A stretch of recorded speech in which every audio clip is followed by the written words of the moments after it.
As the COVID-19 pandemic continued to spread around the world, so too has misinformation in the form of anti-vax rhetoric, government conspiracies, and snake oil cures, leading to protests around the world by the misinformed. Amplified by social media and extremist broadcast news, the epidemic of misinformation has been nearly as bad as the pandemic itself. For the second year in a row, our top story is the COVID-19 pandemic and the knock-on effects it has had on our society. Also in the news this year, from twisters to typhoons, fires to floods, extreme weather affected nearly every corner of the world, and scientists warn it's only going to get worse. War of a generation. The United States ends its military involvement in Afghanistan after 20 years with predictable results.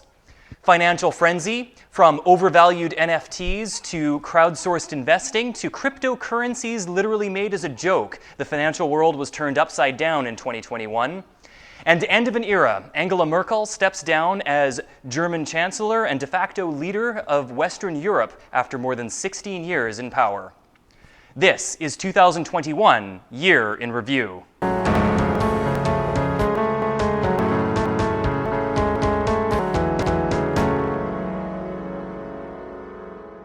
Like the previous year, 2021 was dominated by the COVID-19 pandemic and the knock-on effects it has caused in society.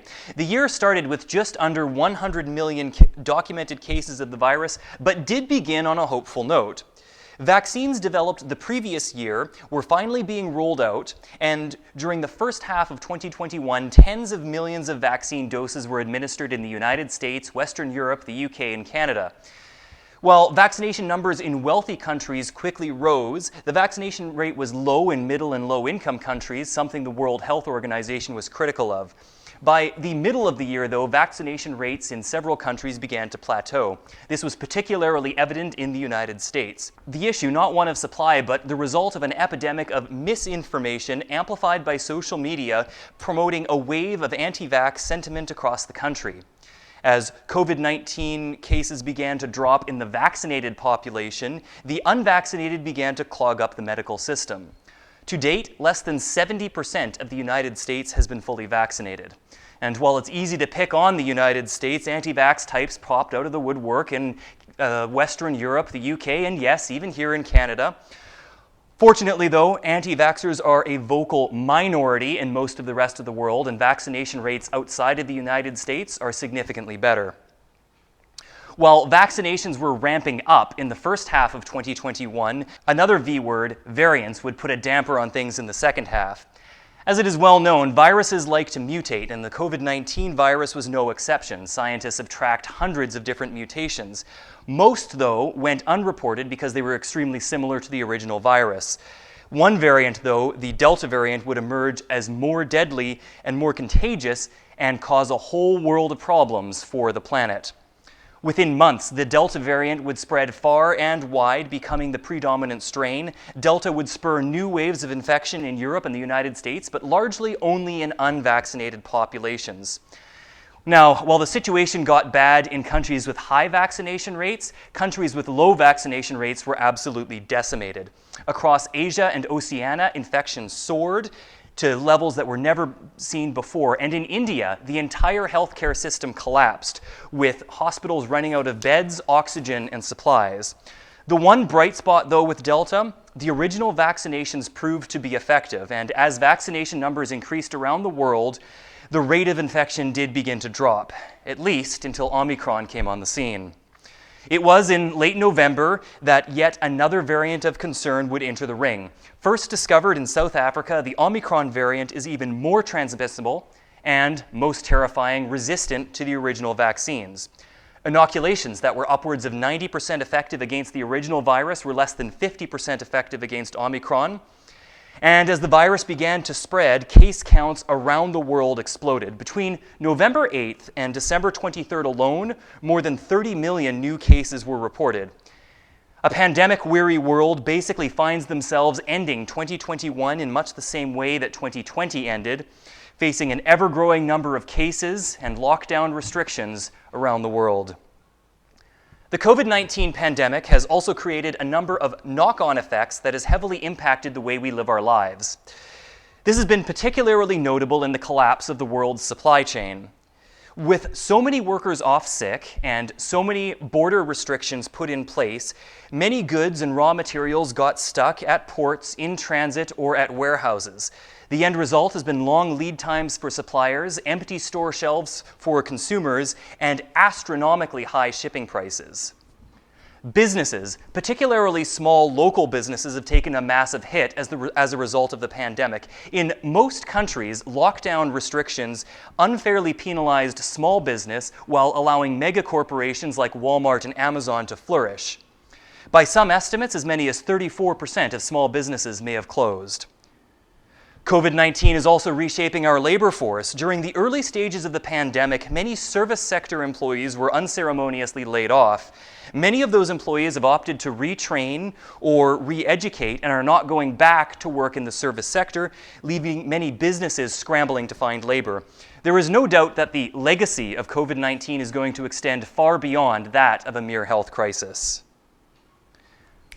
If the COVID-19 pandemic didn't bring enough bad news and uncertainty, the weather in 2021 made things even worse.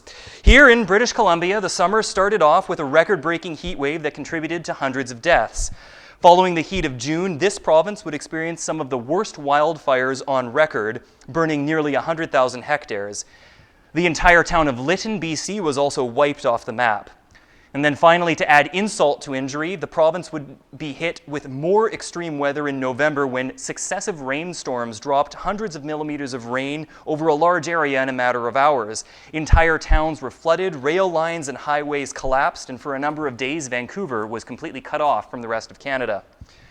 Of course, BC, not the only region to experience devastation at the hand of wildfires. In California, fires have been burning for most of the year, with a drought exacerbating the situation. And in Turkey and northern Greece, fires burned for a month after the region experienced its worst heat wave since the 1980s. On the opposite end of the spectrum now, Western Europe was battered by flash flooding. The record-breaking July floods caused more than 240 deaths across Germany and Belgium and would severely damage infrastructure and houses. Hurricane Ida would make landfall in Louisiana on August 30th as a Category 4 storm, the worst to hit the region since 2005. The storm would cause extreme damage to coastal parts of the state, including New Orleans. The storm would then move on to the northeastern United States, dumping hundreds of millimeters of rain on New York and Pennsylvania. The rain would initiate severe flash flooding, shutting down roads, subways, airports, and forcing evacuations of entire communities. In Texas, a winter storm brought snow and freezing temperatures to a state that was woefully unprepared for the cold. The storm led to a near-complete failure of the state's electrical grid because generating facilities had not been winterized. By the time the worst of the storm was over, more than 200 people had lost their lives. A so-called bomb cyclone caused extreme weather from British Columbia to Northern California, toppling trees, destroying buildings, and shattering rainfall records in October. While in December in the Philippines, Typhoon Rai would make landfall and cause more than 300 deaths. In Australia, March would bring widespread flooding. The floods would wash out roads, bridges, and cause billions of dollars in property damage. And back in the United States, on December 11th, a series of powerful tornadoes would rip across the Midwest, causing huge swathes of damage and killing more than 100 people. Tornadoes in December are exceptionally rare in the United States. Of course, all this weather happened against the backdrop of the COP26 Environment Conference. The conference has been billed as humanity's last realistic attempt at holding global temperature rises to 1.5 degrees. And as politicians and delegates debated inside, the anger on the streets was palpable, with thousands marching against what they perceived as inaction on climate change. In the end, there would be an agreement to cut emissions, but scientists warn that even if all agreements are met, it would still fall short of the crucial 1.5 degree threshold. Back in 2001, the United States launched a military invasion of Afghanistan with the objective of finding and punishing the perpetrators of the 9/11 terrorist attacks. However, the Americans and their allies would soon find themselves mired in a generations-long nation-building exercise. While the Taliban government would initially collapse, the U.S. forces then found themselves grappling with a seemingly endless Taliban insurgency. By 2021, the United States had begun to have enough and made preparations for a withdrawal from the country. In May, the U.S. began to withdraw from key provincial capitals, and the world watched in horror while the Taliban militants quickly seized control of them. By August, the U.S. had concluded all operations outside the capital, Kabul, and began to initiate the final stages of withdrawal. The final U.S. pullout was, by all accounts, a disorganized mess. Thousands of Afghans, many who had worked with the U.S. over the past 20 years, swamped the airport trying to snag a ride on one of the evacuation flights. By August 15th, Taliban fighters had entered the city of Kabul, leaving the airport the last facility under American control. Evacuation flights would continue for several more weeks, with the last plane leaving on the morning of August 30th. Thousands of Afghans, including many of whom who were at risk of persecution by the Taliban, were left behind. After 2 decades, Afghanistan had returned to Taliban rule with shocking speed.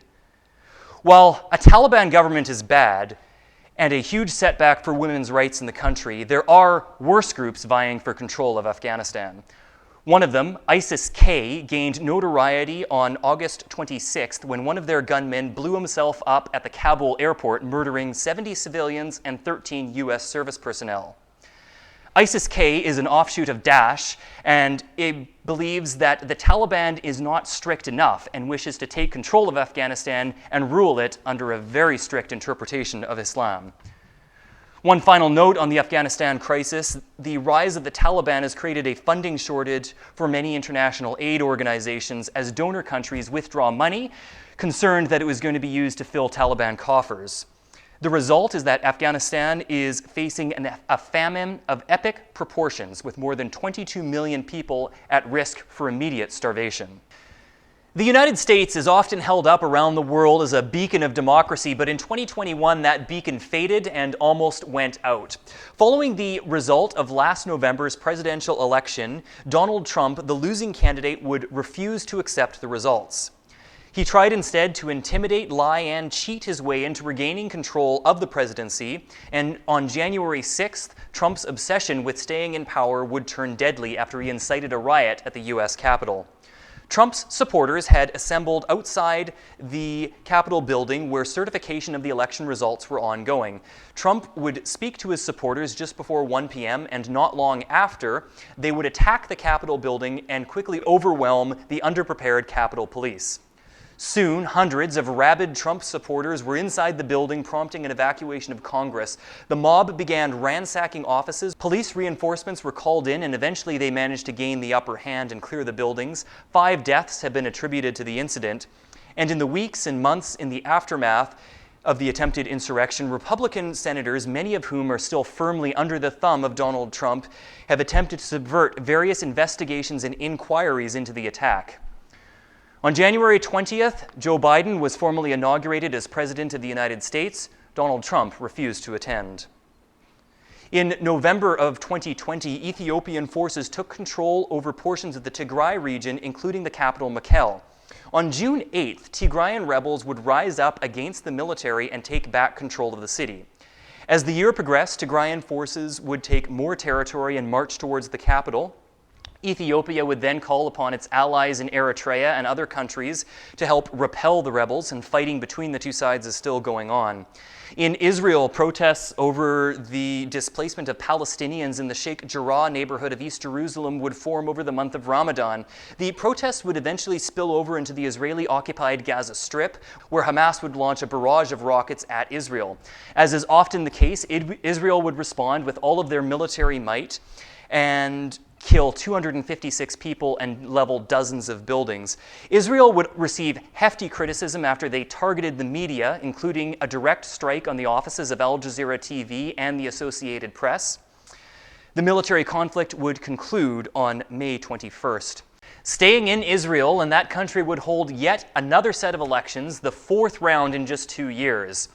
Following the result of the latest round of elections, all the opposition parties would form an uneasy coalition with the sole purpose of unseating Prime Minister Benjamin Netanyahu, which was successful. One of the first crises that the new government needed to deal with was a stampede at a religious gathering on April 30th. 45 people were killed when a crush of over 100,000 tried to leave a religious service at the tomb of Rabbi Shimon Bar. 2021 was a rough year for Haiti after the country was thrown into a period of extreme instability following the assassination of President Jovenel Moïse.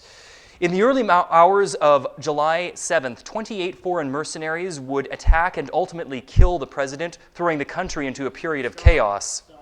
And as if the political turmoil wasn't enough, Haiti would be devastated by a magnitude 7.2 earthquake on August 14th, which would kill more than 2,000 people. In Belarus, protests against the result of last year's election would continue. The Belarusian government would crack down on demonstrators committing atrocities, including extrajudicial killings, torture, and sexual assault.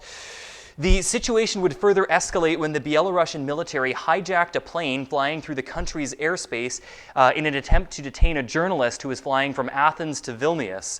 In response, sanctions would be leveled against Belarus, and the airspace around the country was closed.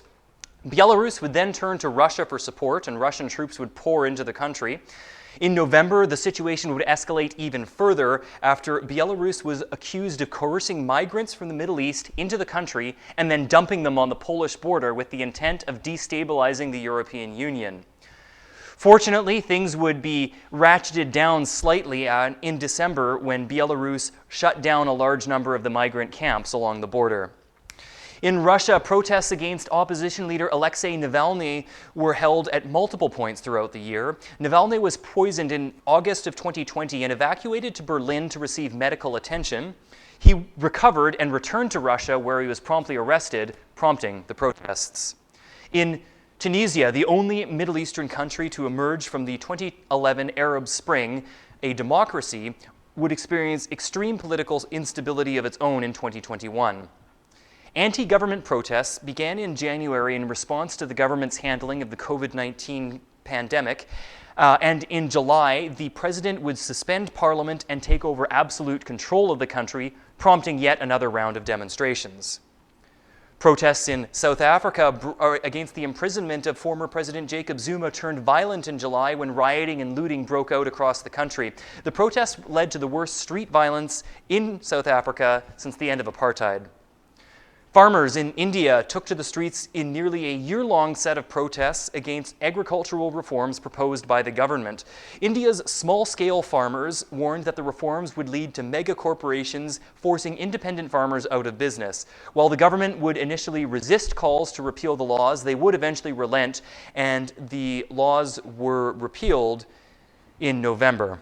Demonstrations in Sudan, which began back in 2019, continued in 2021. Protesters had initially taken to the streets to call for a return to civilian rule from a military government, but expanded in scope to include general dissatisfaction with the government and anger over the worsening economic situation of the country. Myanmar returned to military rule after the army staged a coup following elections in January. The elections saw widespread rejection of the military's own political party, something that the generals refused to accept. In February, the military detained pro-democracy leader Aung San Suu Kyi and violently suppressed pro-democracy demonstrations in the country.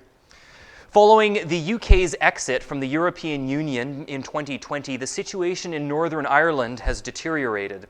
Part of the Brexit agreement stated that there would be no hard border on the island of Ireland, meaning that a de facto customs border was established in the Irish Sea between Ireland and the rest of the UK. This was something that angered many Irish loyalists, and tension over the situation bubbled over in March, causing rioting and looting over a number of nights in the cities of Derry and Belfast. While the riots were broken up in a matter of days, the underlying tensions still exist.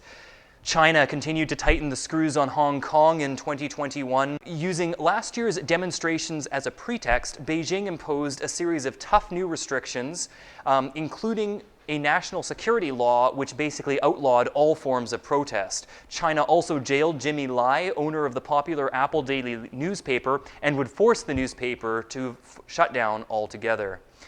A long dispute between China and Canada finally ended in September when an American extradition request for Huawei CFO Meng Wanzhou was formally dropped. Meng was detained back in 2019 after the U.S. issued a warrant for her arrest, and not long after, China arbitrarily detained 2 Canadian citizens on trumped-up espionage charges. Following the release of Meng, the 2 Canadians were also released. Tragedy struck on November 24th when 27 migrants perished in the English Channel during an attempt to reach the UK from France. The migrants were attempting to cross the channel in a rubber dinghy woefully unsuited for the journey. Hundreds of migrants have been camping in France near the town of Calais in an attempt to reach the UK.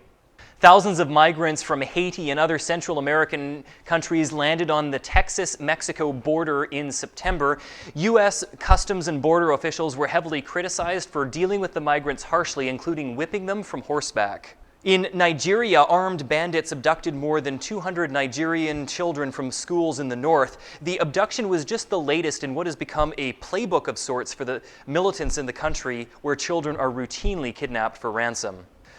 Throughout the year, civilians in Niger have fallen victim to a number of attacks by armed militants. The attacks have been perpetrated by a variety of different armed groups for a variety of different reasons. In total, more than 600 people were killed in Niger in attacks in 2021. In Indonesia, all 62 people on board Sriwijaya Flight 182 were killed when the plane crash-landed into the Java Sea. Subsequent investigations into the cause of the crash reveal that maintenance problems with the plane may have contributed to it. 115 people were killed in a tanker explosion in Sierra Leone in the capital, Freetown. The tanker exploded in the middle of the night and quickly overwhelmed the country's medical system. In Mexico, a transit overpass collapsed, killing 26 people and injuring 79 on May 3rd. It was the deadliest accident for the Mexico City Metro in 50 years. In Surfside, Florida, 98 people were killed after a 12-story condo collapsed. The collapse was blamed on long-term structural degradation. While mass shootings in the United States took a little bit of a break in 2020 due to restrictions imposed because of the COVID-19 pandemic, the same could not be said for 2021. On March 16th, a 21-year-old gunman killed 8 after opening fire at 3 different massage parlors in the Atlanta area. And in Boulder, Colorado, a gunman would open fire at a supermarket, killing 10. In both incidents, the perpetrators were able to get a hold of their firearms legally, leading to calls for yet more gun reform in the United States. In the Canadian province of Ontario, it wasn't a gun but a vehicle that was used as a weapon when an extremist plowed into a Muslim family out for a walk. The incident has been described as a hate crime, and the perpetrator has been charged under the Terrorism Act. 2021 saw several volcanic eruptions throughout the course of the year. The first took place near the Congolese city of Goma when the Mount Nyiragongo volcano spewed ash and lava in late May. On the Spanish Canary Islands, the La Palma volcano blew its top in September and continued erupting for 3 long months. And finally, in Indonesia, Mount Semeru erupted on December 4th, prompting evacuations and killing at least 48. 2021 became a year of reckoning of sorts for Canada after the bodies of hundreds of Aboriginal children were discovered in mass graves across the country. Until the early 1990s, Canada sent Aboriginal children to so-called residential schools to help integrate them into society. However, many of these schools horribly mistreated the children. The discovery of the bodies has prompted renewed calls for an inquiry into abuse at the schools and a formal apology from the Catholic Church, who ran many of the schools. In the United States, a number of states have recently begun passing laws restricting access to abortion and family planning services. A 2018 Mississippi law would eventually make its way to the Supreme Court of the United States, where that court would hear arguments in December. The magnitude of this case cannot be understated, because if it is upheld by the Supreme Court, it would essentially undermine a 1973 ruling that granted access to abortions across the United States. The 2020 Tokyo Olympics were held over the summer, postponed by a year due to the COVID-19 pandemic. The games went off without any spectators and were largely unsupported by the Japanese public due to fears that it would lead to a rise of infections in the country. In March, the global shipping industry would be thrown into disarray after the Ever Given, a Panamanian-flagged container ship, would block the Suez Canal. The ship was stranded for a total of 6 days and blocked the world's busiest shipping route before eventually being freed by salvage crews. 2021 was a roller coaster ride on the financial markets, with disruption coming in every direction. Some of the strangest moments happened after a group of amateur investors got together on Reddit and began buying meme stocks en masse in an attempt to subvert hedge fund managers who had shorted the stock. The plan worked, and for a while at least, the shares of the likes of GameStop and AMC went to the moon. Speaking of to the moon, Dogecoin garnered a lot of attention in 2021 after Elon Musk plugged it as an alternative to the original cryptocurrency Bitcoin. Dogecoin would reach a high of 70 cents before falling back down to around 20 cents by the end of the year. Bitcoin remained a good buy in 2021, reaching record highs. In November, it would reach a high of around $65,000 US. Ecuador even began accepting Bitcoin as legal tender. And then, of course, there were the NFTs, chunks of data on the Bitcoin blockchain that were being sold for insane prices. There's no doubt that investing in 2021 took a bizarre turn and is likely to continue into the future. In January, several zero-day exploits were found in the Microsoft Exchange email platform, leading to more than 250,000 machines across various sectors being compromised. It is difficult to put a cost figure on the attack because many backdoors aren't likely to be exploited for a number of months, but it is suspected to be in the hundreds of millions of dollars. Facebook and the Australian government would engage in a very public battle after Facebook banned access to news content in Australia. The ban was a response to a proposed law which would force internet companies like Facebook and Google to pay publishers for redistributing their content. The two sides would eventually come to some kind of amicable agreement, and access to Australian news sites was reinstated days later. Back in 2011, NASA discontinued its shuttle program with the intention that private companies would eventually fill the void that it left. It may not be exactly what NASA had in mind, but the privatization of space is well underway in 2021. Three private companies, Jeff Bezos' Blue Origin, Richard Branson's Virgin Galactic, and Elon Musk's SpaceX, all launched missions to the edge of space with the aim of taking rich tourists to see it.